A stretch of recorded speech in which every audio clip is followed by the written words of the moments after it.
એક ગરીબ પરિવાર હતો. ઘરમાં માંડ 2 ટકનું ખાવાનું મળતું. દીકરો હજી ભણતો હતો. એક સાંજે જમતી વખતે દીકરાએ જોયું કે તેની મમ્મી હંમેશા તેના માટે તાજી અને ગરમ રોટલી બનાવે છે, પણ પોતે હંમેશા બળેલી કે વધેલી રોટલી જ ખાય છે. દીકરાને આ જોઈને ખૂબ દુઃખ થયું. તેણે મમ્મીને પૂછ્યું, મમ્મી, તું હંમેશા બળેલી રોટલી કેમ ખાય છે? તને સારી રોટલી નથી ગમતી? મમ્મીએ હસીને જવાબ આપ્યો, બેટા, મને તો બળેલી રોટલી જ વધારે ભાવે છે. એમાં કંઈક અલગ જ સ્વાદ હોય છે. વર્ષો વીતી ગયા. દીકરો ભણી ગણીને મોટો ઓફિસર બની ગયો. હવે ઘરમાં કોઈ વાતની ખોટ નહોતી.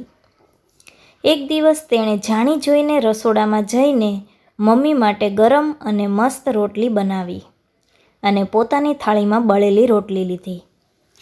જ્યારે તેણે એ રોટલીનો પહેલો કોળિયો મોઢામાં મૂક્યો, ત્યારે તેને ખબર પડી કે તે કેટલી કડવી અને કડક હતી. તેનાથી એ ગળા નીચે ઉતરતી નહોતી.